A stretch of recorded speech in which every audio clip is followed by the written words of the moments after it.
नमस्कार दोस्तों, स्वागत है आपका राजंस कैरियर प्राइवेट लिमिटेड के ऑफिशियल यूट्यूब चैनल पर। मैं हूं सज्जर पांडे और आज हम यहां पर देख रहे हैं इतिहास के कुछ महत्वपूर्ण प्रश्न। तो आइए शुरू करते हैं आज के प्रश्नों से। सबसे पहला प्रश्न है, सर थॉमस मुनरो का संबंध किस भू राजस्व व्यवस्था से था?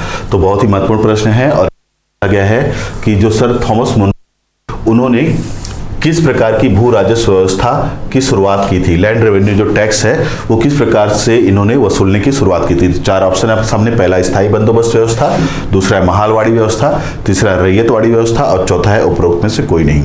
तो ये जो थॉमस मुनरो हैं इनका संबंध हमको दिखाई देता है स्थायी बंदोबस्त व्यवस्था या परमानेंट सेटलमेंट से।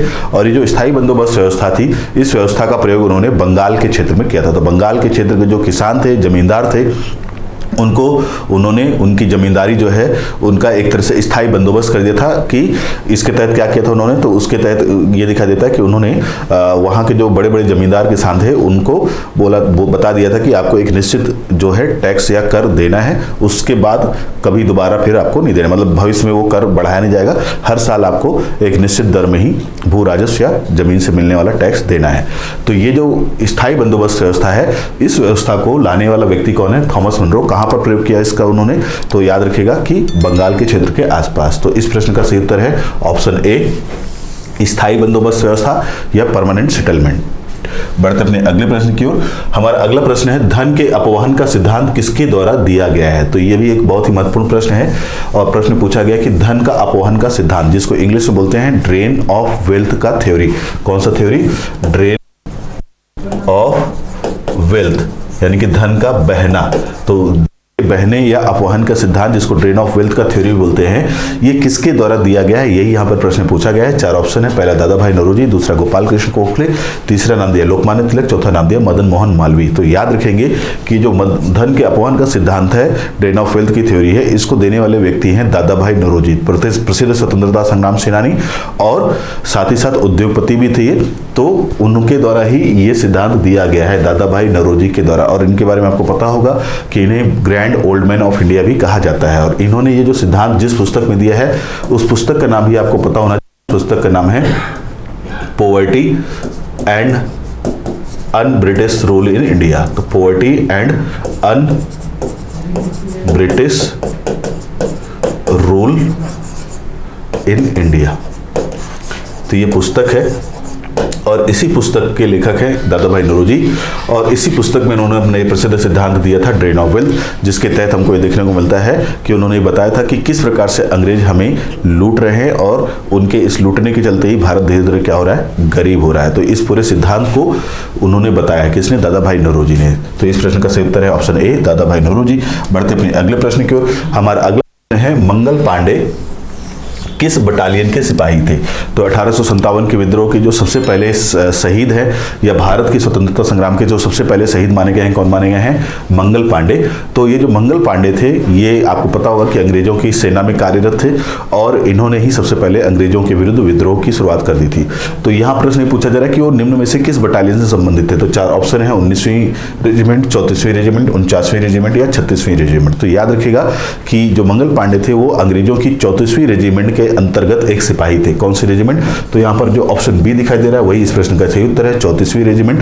और ये जो 34वीं रेजिमेंट थी, ये वर्तमान बंगाल के बैरकपुर में पोस्टेड थी। तो बैरकपुर में रहने वाली 34वीं रेजिमेंट थी और उसी के सिपाही कौन दिखाई देते हैं? मंगल पांडे, जिन्होंने अपने अंग्रेज अधिकारियों के ऊपर गोली चला दी थी और बाद में इनको फांसी दे दी गई। तो इसी वजह से ये भारत के प्रथम स्वतंत्रता संग्राम शहीद कहलाते हैं। तो इस प्रश्न का सही उत्तर है ऑप्शन बी। बढ़ते अपने अगले प्रश्न की ओर।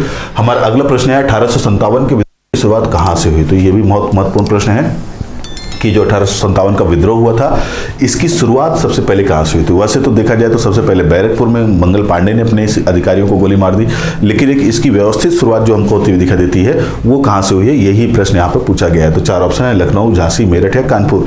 तो याद रखिएगा कि जैसे मंगल पांडे को फांसी दी गई थी, उसके विरोध में मेरठ छावनी के जो भारतीय सैनिक थे उन्होंने अंग्रेज अधिकारियों के ऊपर गोली चला दी और लगभग सारे अंग्रेज अधिकारियों को तो मार दिया है, तो उनको भगा दिया और उन्होंने विद्रोह का बिगुल बजा दिया और ये विद्रोहकर्ता जो थे वो रातों रात ही मेरठ से दिल्ली पहुंच जाते हैं और दिल्ली पहुंच करके बहादुर शाह जफर जो कि अंतिम मुगल बादशाह होता है उसको अपना सेनापति एक तरह से घोषित कर देते हैं। तो अगर हम देखें इस प्रश्न के हिसाब से सही उत्तर, तो वो उत्तर है आपका मेरठ। मेरठ से ही इस विद्रोह की सही शुरुआत होती हुई दिखाई देती है। तो ऑप्शन सी जो है वो इस प्रश्न का सही उत्तर है मेरठ।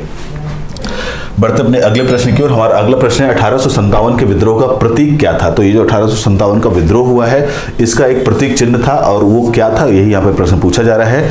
और उसमें 4 ऑप्शन है, कमल का फूल और रोटी, आज, बाघ या तलवार। तो ये 4 प्रतीक हैं, इन चारों में से कौन सा प्रतीक है तो ये आपको पता होना चाहिए। तो 1857 का जो विद्रोह है उसका प्रतीक चिन्ह के तौर पर जो चीज़ हमें दिखाई देती है वो है कमल का फूल और रोटी। तो अगर किसी के घर कमल का फूल और रोटी भेज दिया जाए तो इसका मतलब एक तरह से ये है कि उससे उस विद्रोह में शामिल होने की उम्मीद की जा रही है। तो इस प्रश्न का सही उत्तर है ऑप्शन ए, कमल का फूल और रोटी। किसका प्रतीक था ये? 1857 के विद्रोह का। बढ़ते अपने अगले प्रश्न की ओर। हमारा अगला प्रश्न है 1857 के विद्रोह का बरेली में नेतृत्व करता था, यानी कि ये जो 1857 का विद्रोह हुआ था इस विद्रोह का बरेली यूपी का एक जगह है, वहां पर किसने नेतृत्व किया था, यही इस प्रश्न में पूछा गया है। 4 ऑप्शन है, पहला खान बहादुर, दूसरा है कुंवर सिंह, तीसरा है मौलवी अहमद शाह और चौथा है बिरजिस कादिर। तो जो बरेली जो यूपी का एक शहर है वहां पर इस विद्रोह को नेतृत्व करने वाला व्यक्ति हमको जो दिखाई देता है वो है खान बहादुर। ऑप्शन ए, खान बहादुर जो है वो इसका नेतृत्व करता है। आपको याद रखना होगा कि 1857 का जो विद्रोह है वो भारत के अलग अलग हिस्सों में अलग हुआ था और अलग अलग जगहों पर अलग अलग लोग जो है नेतृत्वकर्ता के रूप में हमको दिखाई देते हैं। तो ये बरेली जो है इसका भी एक विद्रोह का नेतृत्व करता हमको दिखाई देता है और वो कौन दिखाई देता है? खान बहादुर। तो इस प्रश्न का सही उत्तर है ऑप्शन ए, खान बहादुर। अगला प्रश्न बात करते हैं। अगला प्रश्न क्या है? रानी लक्ष्मीबाई की समाधि स्थित है। तो ये भी बहुत महत्वपूर्ण प्रश्न है। किसके बारे में पूछा जा रहा है? महारानी रानी लक्ष्मीबाई के बारे में। तो जो रानी लक्ष्मीबाई थी उनके बारे में ये प्रश्न पूछा जा रहा है और पूछा जा रहा है कि समाधि कहाँ है, कहाँ पर उनको रखा गया उनकी मृत्यु के बाद।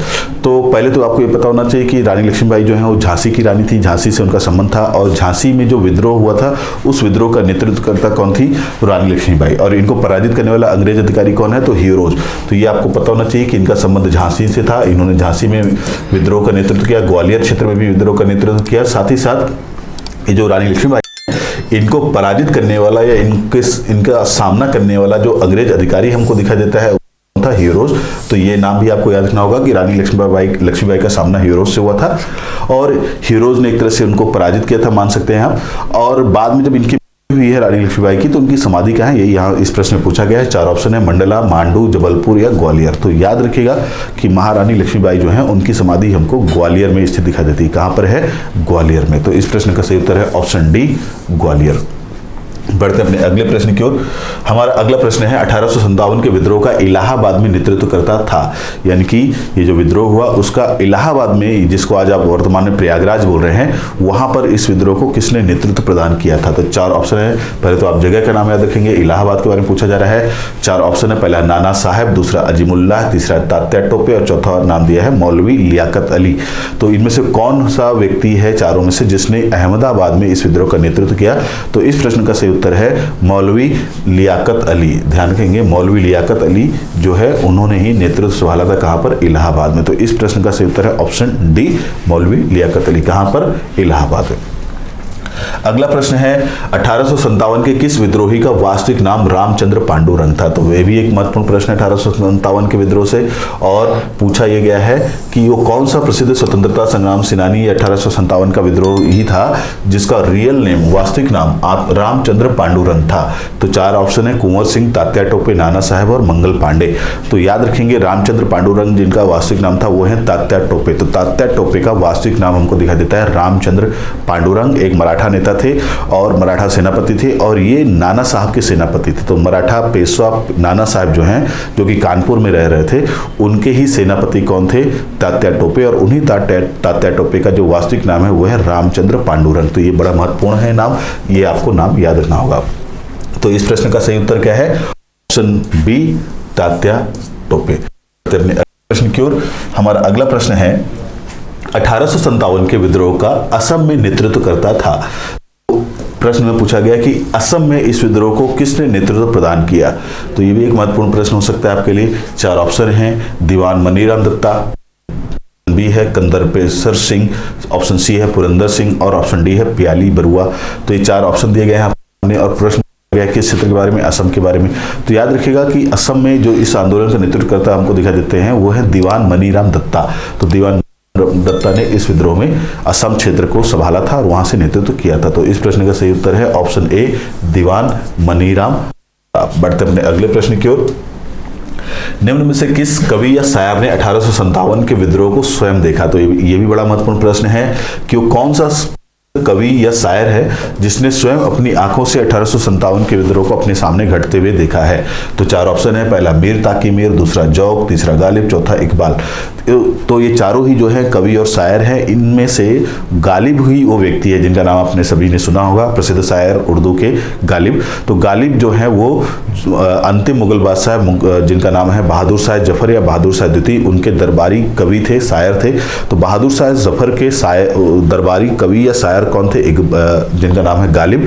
और गालिब जो हैं उनके सामने ही ये सारा विद्रोह होता हुआ दिखता है। तो वो एक ऐसे व्यक्ति हैं जिन्होंने इस विद्रोह को स्वयं देखा है। तो इस प्रश्न का जो सही उत्तर है वो है क्या? गालिब। तो ऑप्शन सी इस प्रश्न का सही उत्तर है, याद रखेंगे गालिब।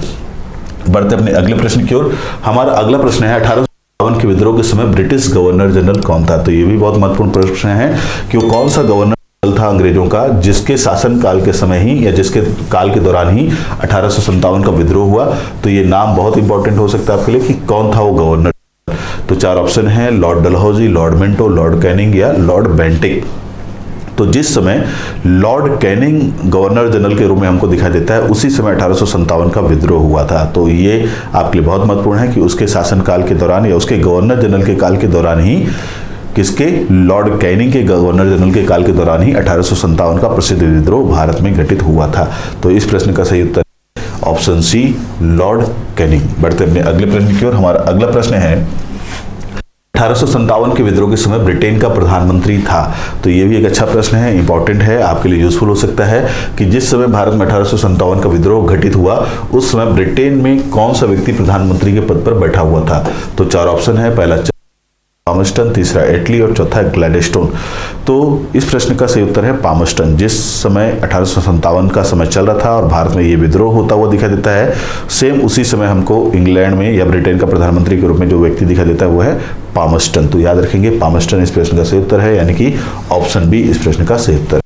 बढ़ते अपने अगले प्रश्न की ओर। हमारा अगला प्रश्न है किसने 1857 के विद्रोह को षड्यंत्र कहा है? तो ये जो 1857 का विद्रोह है तो देखने का नजरिया अलग अलग है। जो भारतीय इतिहासकार हैं इसको एक तरह से स्वतंत्रता संग्राम कहते हैं। अधिकांश भारतीय इतिहासकार 1857 के विद्रोह को भारत का प्रथम स्वतंत्रता संघर्ष कहते हुए दिखा देते हैं। लेकिन अगर हम वहीं पर बात करें अंग्रेजों के जो इतिहासकार हैं उन लोगों ने इसको एक तरह का षड्यंत्र कहा है।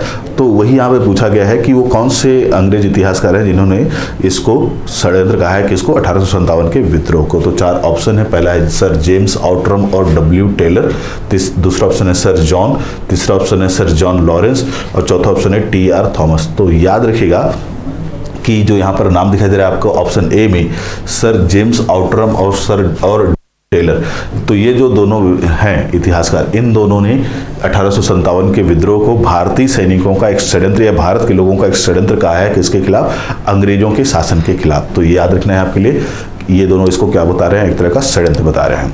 तो इस प्रश्न का सही उत्तर है ऑप्शन ए, ध्यान रखना है। बढ़ते अपने अगले प्रश्न की ओर। हमारा अगला प्रश्न है महारानी विक्टोरिया द्वारा भारत के शासन को ब्रिटिश क्राउन या ताज के अधीन करने की घोषणा कब की गई? तो बहुत ही महत्वपूर्ण प्रश्न है ये, ध्यान रखिए। 1857 का विद्रोह संपन्न हुआ और ये विद्रोह जब समाप्त होता है तो याद रखिएगा कि ये 57 का विद्रोह असफल रहा। सबसे पहले तो आपको याद रखना है कि भारतीयों की नज़र से ये विद्रोह असफल रहा, यानी कि भारतीयों को इस विद्रोह में हार का सामना करना पड़ा। लेकिन इस हार के बाद बहुत सारी चीज़ें बदल जाती हैं और इनमें से सबसे बड़ा बदलाव यही होता है कि 1858 में, 57 के बाद 58 में ब्रिटेन की महारानी या ब्रिटेन की सरकार जो भी बोलिए, उन्होंने भारत के लिए शासन की व्यवस्था को बदल दिया और महारानी विक्टोरिया जो कि उस समय ब्रिटेन की महारानी थी, उन्होंने भारत के बारे में कुछ नई घोषणाएं की। और इसी घोषणा के तहत उन्होंने सबसे महत्वपूर्ण जो घोषणा की वो ये घोषणा की कि अब यानी कि वर्तमान से 1858 से जो होगा वो भारत का शासन जो होगा सीधे सीधे ब्रिटेन के क्राउन के अधीन होगा या ब्रिटेन के ताज के अधीन होगा, यानी कि ब्रिटेन का राजा या रानी जो होगा वही सीधे सीधे भारत का शासक होगा। अभी तक क्या हो रहा था? अभी तक ब्रिटेन की एक छोटी सी कंपनी जिसका नाम है ईस्ट इंडिया कंपनी, वो शासक थी। तो ईस्ट इंडिया कंपनी के हाथों सिंहों से भारत के शासन के अधिकार को छीन लिया गया और भारत के शासन के अधिकार को ब्रिटिश क्राउन को सीधे सीधे सौंप दिया गया। तो ये सब चीजें किसकी घोषणा के बाद हुई हैं? उस समय की महारानी विक्टोरिया की घोषणा के बाद। यही आपसे पूछा जा रहा है कि महारानी विक्टोरिया द्वारा भारत के शासन को ब्रिटिश क्राउन या ताज के अधीन करने की घोषणा कब की गई, और डेट, वो तिथि पूछी है। तो 4 ऑप्शन है आपके सामने। पहला है 1 नवंबर 1858, दूसरा ऑप्शन है 31 दिसंबर 1857, तीसरा ऑप्शन है 6 जनवरी 1958 और चौथा है 17 नवंबर 1859।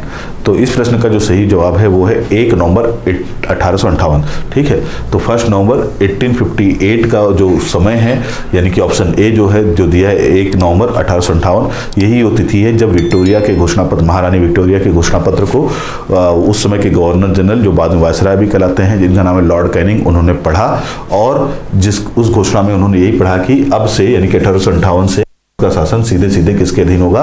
ब्रिटेन के क्राउन या वहां के ताज के अधीन होगा, यानी कि वहां का राजा या रानी ही भारत का शासक होगा प्रत्यक्ष तौर पर। तो ये बहुत ही घोषणा है जो कि 1 नवंबर 1858 को की गई है। तो ये जो यहाँ पर हमने अभी प्रश्न देखे हैं, ये सारे ही प्रश्न बड़े महत्वपूर्ण प्रश्न हैं और अक्सर ये प्रश्न आते रहते हैं, ध्यान में रखना है आपको।